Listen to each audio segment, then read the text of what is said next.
again this week. Breaking news there, at least 7 people are dead after missile strikes on the city of Lviv. But despite this attack in the west of Ukraine, Russia appears to be shifting its focus to the east. Now, this map shows the territory that Russia occupied about 3 weeks ago, including areas near the capital city of Kyiv. Here's what they control today. As you can see, the Russian troops are now concentrated mostly in the eastern and southern parts of the country. And that's where a fierce battle is still raging for the southern port city of Mariupol, which has been mostly destroyed. President Zelensky vows Ukrainians will fight absolutely to the end to defend the city. Charlie D'Agata is in Ukraine. Charlie, good morning. Good morning. Ukraine's prime minister said forces there continue to make a stand in Mariupol, and they will do until the end. This despite renewed threats from Russian forces that any remaining fighters will be eliminated. We need to point out that this report contains images that some might find disturbing.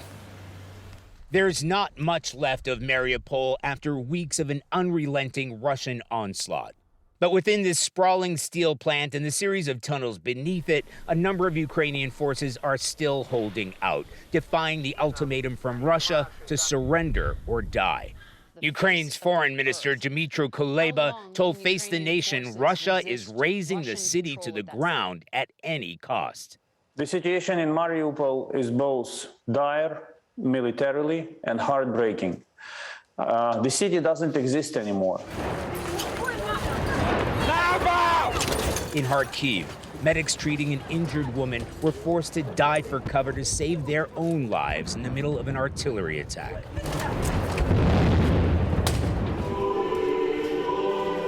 Amid the suffering and fear, worshippers gathered for the start of Holy Week in Ukraine.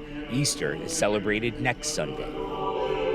In Vinnytsia, southwest of the capital, Proto-Deacon Vladislav prayed for the lives of the injured and the souls of the dead. But the war has turned the church into a battleground too. After Russian Orthodox leaders gave their blessings to the war, and President Putin too.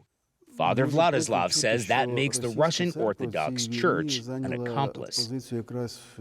It's a position no church should ever take, he said. Russia started this war not defending their territory, but attacking the territory of our country. Even as the war rages on, he's praying for a peaceful Easter. Is it more difficult to hope under the circumstances? When people undergo all this grief and atrocities, and they still hope, still believe, still say they feel the hand of God that guides them, this belief becomes their reality. And new images have emerged of that Russian warship that went down in the Black Sea last week, the Moskva. Take a look at this. It's smoke billowing and starting to sink shortly after allegedly being struck by Ukrainian missiles. Now, naval experts have identified that that is the ship, but it can't be confirmed where or when those images were taken. The Kremlin continue to insist that it went down by accident. Vlad? Still a lot of questions there, Charlie. And of course, we around the world join the deacon in praying for the lives of the injured and the souls of the dead.